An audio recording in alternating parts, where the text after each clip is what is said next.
Olá, gurizada! Tudo bem com vocês? Aqui quem fala é o professor Vicente Cassep Borges e você está no canal do GAT.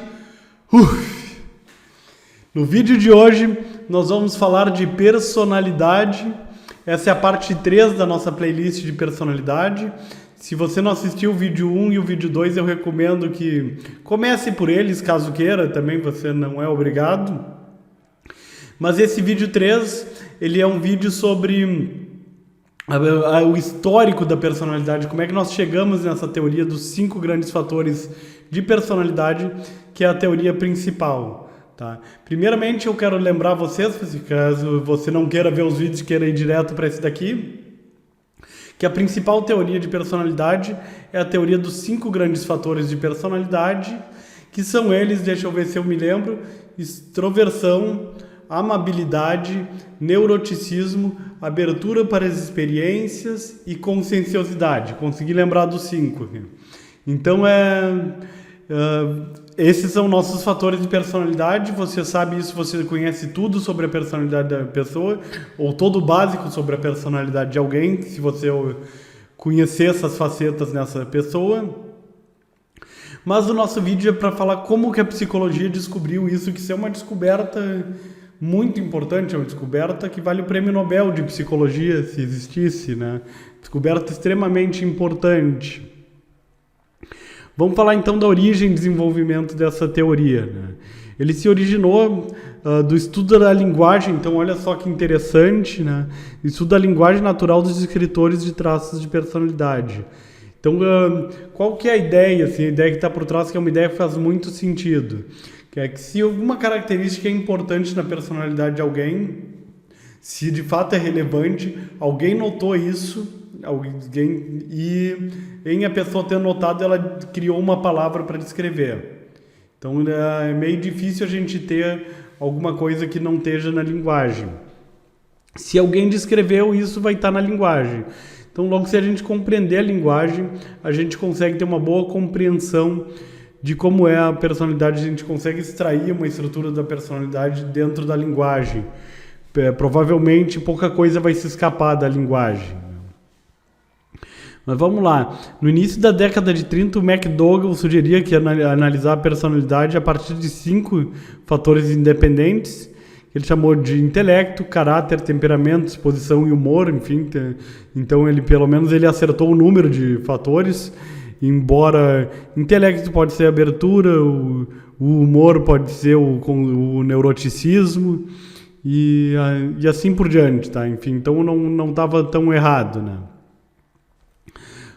Nessa mesma época, na Alemanha, o Clades também sugeria que uma análise da linguagem poderia ajudar a entender a personalidade por esse motivo que eu falei, assim, né? Então, na década de 30 já estavam tendo essas ideias, assim, para entender toda a personalidade humana. Se a gente entender toda a linguagem, é um ponto de partida interessante, né? O Baumgarten examinou termos utilizados para descrever traços de personalidade em língua alemã, assim, que a língua alemã é muito complexa, né? Se ele usou, para mim é uma excelente base para fazer o estudo, assim, uma língua como o alemã, assim, que tem mais palavras do que uma língua como o português, por exemplo. Mas o trabalho do Baumgarten teve influência fundamental no Gordon Allport e no Odberg. Então, o Gordon Allport é um grande nome da psicologia social, dos primórdios da psicologia social, né, da psicologia social experimental. E o Gordon Allport, um dos trabalhos que ele fez foi analisar cerca de 400 mil palavras do Webster New International Dictionary. Então pegou um dicionário, 400 mil palavras, analisou essas palavras, um estudo que legal, né? Porque vai analisar a linguagem, tem que analisar coisas complexas, né? Mas ele chegou em 4.500 descritores de traço de personalidade. Enfim, ele e colaboradores, né? Eu digo o Gordon Allport porque ele é um nome famoso na psicologia, né? Então, olha só que legal, já nos tempos dele, década de 30, 40, 50, não me lembro, mas é por aí, tá, o Gordon Allport já chegou nesses descritores de personalidade. O Cattell e associados basearam-se nas análises fatoriais de descrições da personalidade. Porque tá legal, criar os descritores é uma coisa, mas a gente precisa descobrir como é que aquilo se resume em fatores, porque eu não vou, para descrever uma pessoa, eu tenho que descrever 4.500 facetas daquela pessoa. Isso é muita coisa, né? Então, a gente pôde ir para as análises fatoriais a partir do CATEL, né? Então, elas foram obtidas entrevistas, questionários, avaliações de pares e atribui-se, então, ao CATEL o desenvolvimento da metodologia que permitiu agrupar de forma objetiva centenas de descritores de personalidade. Então, a gente já teve esse trabalho do Alport criando os descritores de personalidade, mas o trabalho do CATEL foi... trouxe a coisa, colocou aquela pitadinha de análise fatorial que faltava no nosso tempero da personalidade, né? Mas os métodos da análise fatorial ainda eram muito limitados, pouco sofisticados, era difícil fazer análise fatorial naquele tempo, eram análises fatoriais feitas manualmente com a ajuda de réguas de cálculo. Eu não sei usar uma régua de cálculo, não me pergunte como é que faz isso daqui, tá? Porque eu não sei, mas eu sei que é complicado, assim, é a única coisa que eu sei. Porque eu me criei usando software, assim, desde que eu me conheço por gente ou por estudante de psicologia, já existiam softwares para fazer essas análises fatoriais, inclusive temos vídeos no canal ensinando a fazer no software. Mas eu não vou fazer vídeo ensinando a fazer na régua de cálculo porque eu não sei, né? E deve ser poucas pessoas de hoje em dia que sabem fazer coisa na mão, calcular análise fatorial na mão, assim. O meu orientador, o Pasquale, sabia fazer isso aí na mão, assim, mas ele fazia análises fatoriais muito simples, sei lá, com poucos sujeitos, poucos fatores, só com 3 itens, para exemplificar, assim, porque quando começa a complexificar, não dá, né? Então essas dificuldades foram em parte responsáveis pela complexidade do modelo do CATEL, que tinha 16 fatores primários e 8 de segunda ordem. Aliás, é a teoria que embasa um teste bem famoso que é o IFP, tá? Inventário Fatorial de Personalidade. Tá? Então são muitos fatores, tá? Que tem essa teoria do CATEL. O que é um problema, assim, a gente precisa de teorias parcimoniosas. Fica difícil, eu espero que vocês tenham conseguido guardar quais são os nossos 5 fatores de personalidade. Não vou repetir para não tornar o vídeo cansativo, vocês podem ir para a parte 2, é melhor do que voltar o vídeo aí para a parte 2 para compreender bem. Mas, então, já é difícil escrever com 5 coisas, imaginem com 16 e ainda 8 fatores de segunda ordem, enfim, não, a coisa fica mais complicada. Mas já no final da década de 40... algumas críticas já foram formuladas para essa complexidade do modelo do CATEL. O Fiske, por exemplo, já falou que uma solução de 5 fatores seria satisfatória utilizando 21 escalas bipolares do CATEL.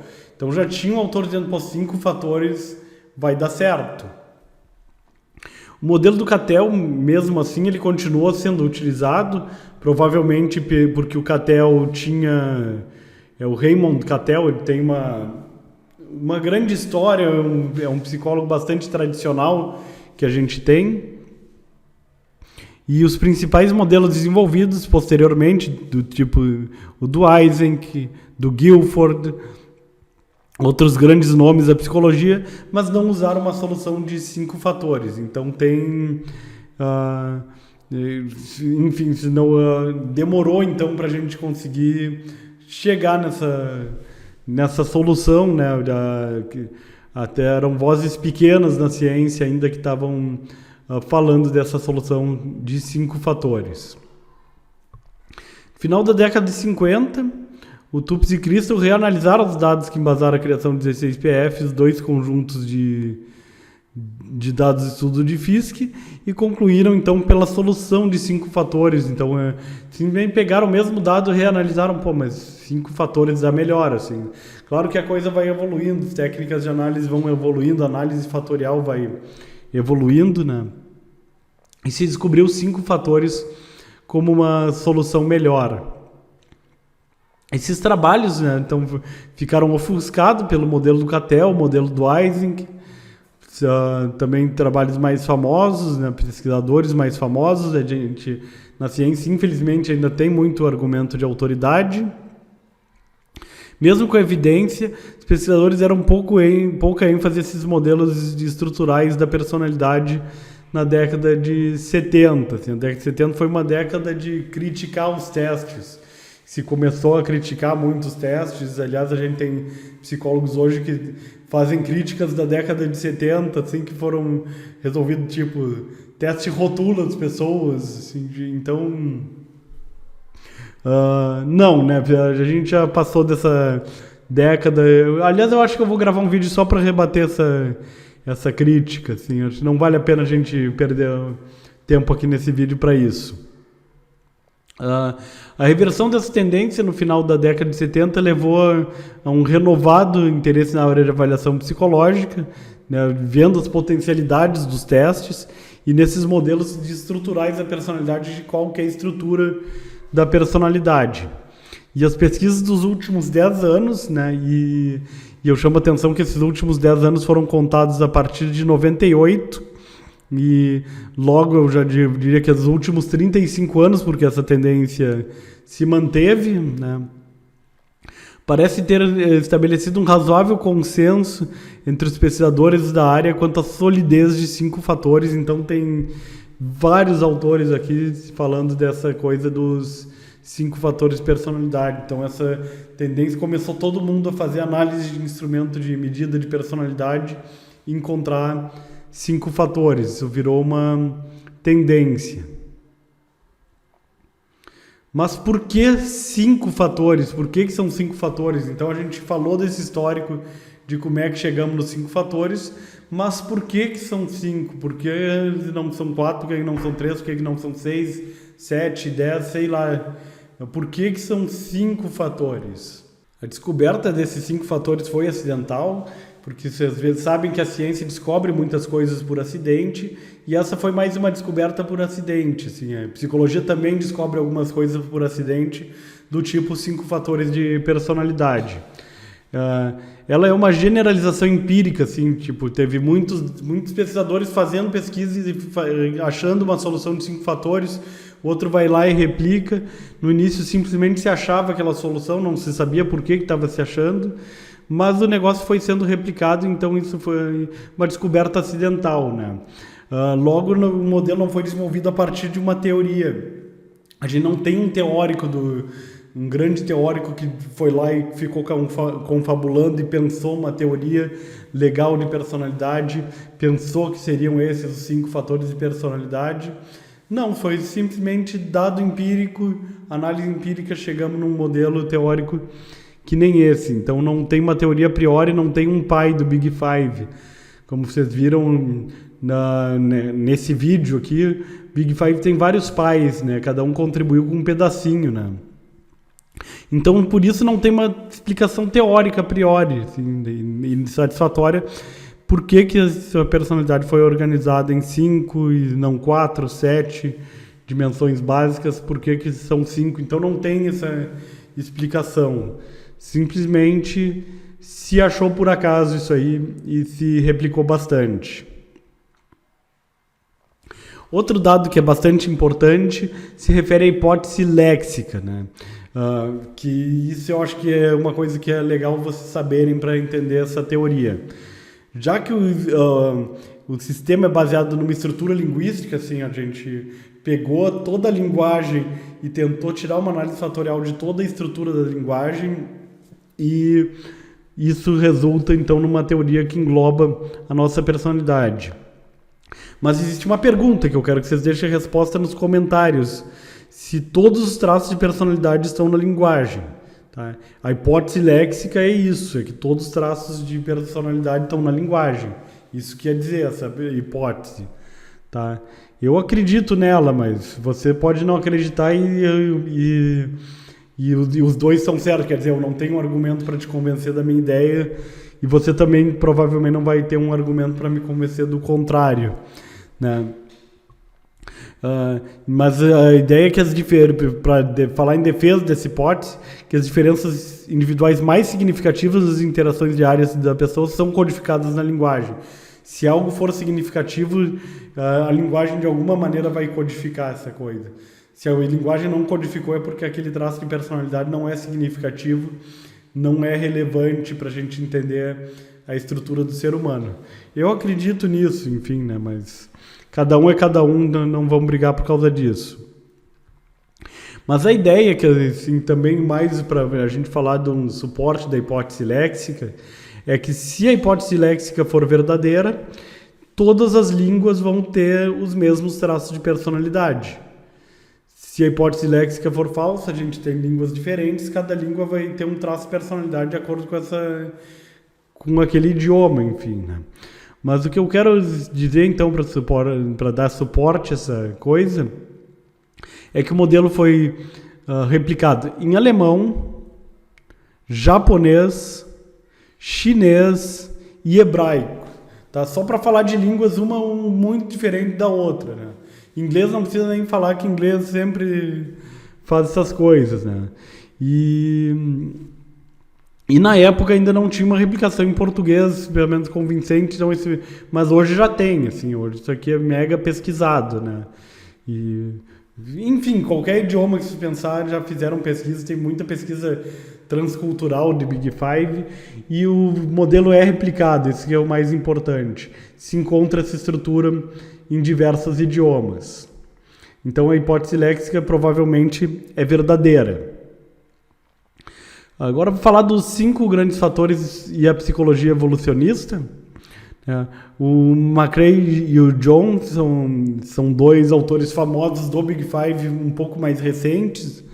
Salientam que pode haver vantagens adaptativas em ser capaz de identificar nos outros as características que fazem parte dos 5 grandes fatores. Então eu queria que vocês entendessem o valor dessa aula, o valor dessa playlist. Eu estou dando uma vantagem adaptativa evolucionista para ti, evolutiva. Você como espécie vai evoluir melhor se você se adaptar melhor ao meio, se você conhecer essa teoria. Porque com essa teoria você vai conseguir identificar nas pessoas todos os fatores de personalidade, os 5 grandes fatores de personalidade.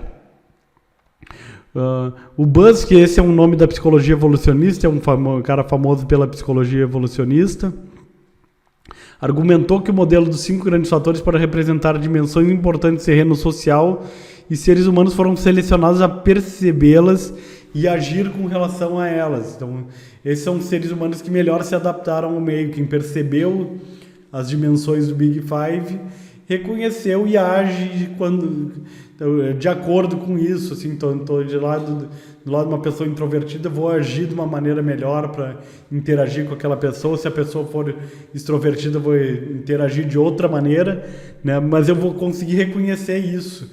E eu não preciso ter a teoria na minha cabeça, é uma coisa até inconsciente, não vou dizer inconsciente, mas é uma coisa que a gente não tem a teoria, mas a gente sabe como lidar com ela, né?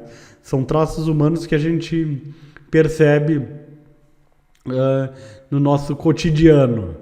E dessa maneira, eu espero que fique bem clara a importância desses 5 fatores, como é que se correu na história e por que é tão robusta essa evidência do Big Five, por que os dados apresentam toda essa solidez, por que essa teoria é bem reconhecida.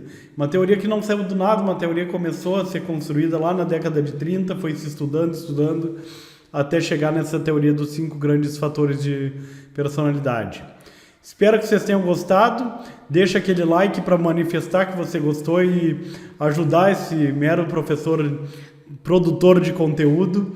É bastante importante vocês darem ajuda, principalmente para canais menores como o meu. Seu like faz muita diferença, né? Que um dia esse canal ainda vai ser grande, é que eu estou começando agora, comecei esse canal na pandemia por conta do ensino remoto e estou fazendo ele crescer aos poucos, enfim, né, com conteúdo inteligente aqui para vocês, né. Então deixa o like, te inscreve, que a tua inscrição vai te trazer muito conhecimento, vai te ajudar muito, assim, com conteúdos de psicologia, né, avaliação psicológica, psicometria, e nos vemos nos próximos vídeos. Teremos uma parte 4 aqui descrevendo um estudo nacional sobre o Big Five. Grande abraço e até esse próximo vídeo.